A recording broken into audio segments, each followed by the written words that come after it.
Hello बच्चों, let us read this question. This question says which metal is slash are volatile. और हमारे options हैं option A Cu, option B Zn, option C Pb and option D Cd. So इस question को solve करने के लिए हमें जो की कंसेप्ट रिक्वायर्ड है वो है electronic configuration of various metals. So अब अगर हम हमारा ऑप्शन ए देखें तो वो है Cu का एटॉमिक नंबर होता है 29 और उसका कन्फिग्रेशन हम लिख सकते हैं noble gas configuration till argon and then 4s1 3d10, क्योंकि आर्गन तक एटॉमिक नंबर 18 कवर हो गया. उसके बाद हमें 11 इलेक्ट्रॉन्स और फिल करने होंगे.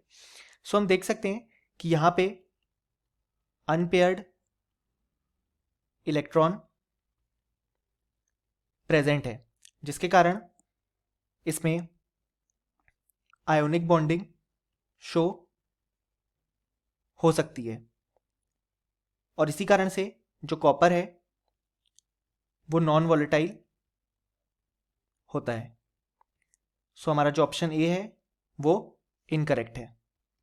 अब अगर हम हमारा ऑप्शन बी चेक करें तो वो है जिंक.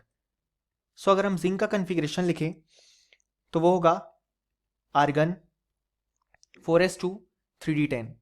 सो हम देख सकते हैं कि जो जिंक का कन्फिग्रेशन है वो कंप्लीटली फिल्ड है, जिसके कारण ये कोई भी कोवेलेंट या आयोनिक बॉन्ड फॉर्म नहीं कर पाता और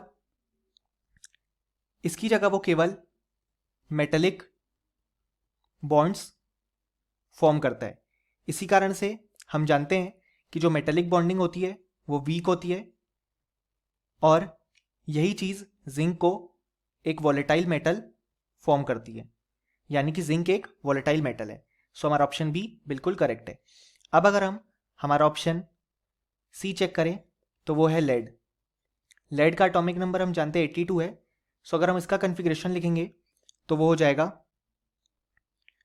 Zn 6s2 4f14 5d10 6p2. Zenon तक हम जानते हैं 54 एटॉमिक नंबर कन्फिग्रेशन फिल हो जाएगा. सो हम देख सकते हैं कि यहाँ पे हमें अनपेयर्ड इलेक्ट्रॉन देखने को मिल रहा है, यानी कि हम यहाँ पे आयोनिक बॉन्डिंग देख सकते हैं.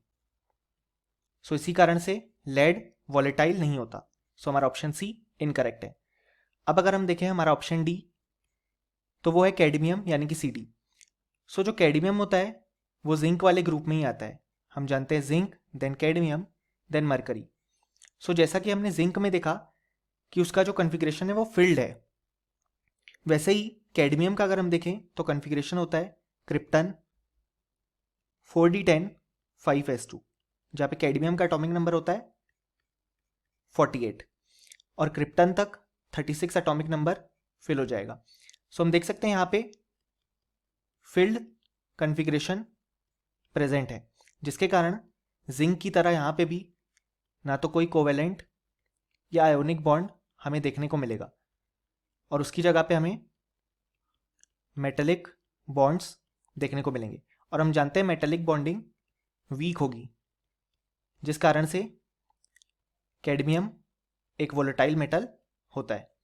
सो हमारा ऑप्शन डी करेक्ट है. अब अगर हम हमारा क्वेश्चन देखें उसमें पूछा गया है कि कौन सा मेटल वोलेटाइल है. सो हम देख सकते हैं ऑप्शन बी और ऑप्शन डी इसके लिए करेक्ट है. और फाइनली हम लिख भी सकते हैं कि इस क्वेश्चन का जो करेक्ट आंसर है वो है option B and option D. Hope you understood it well. Best of luck.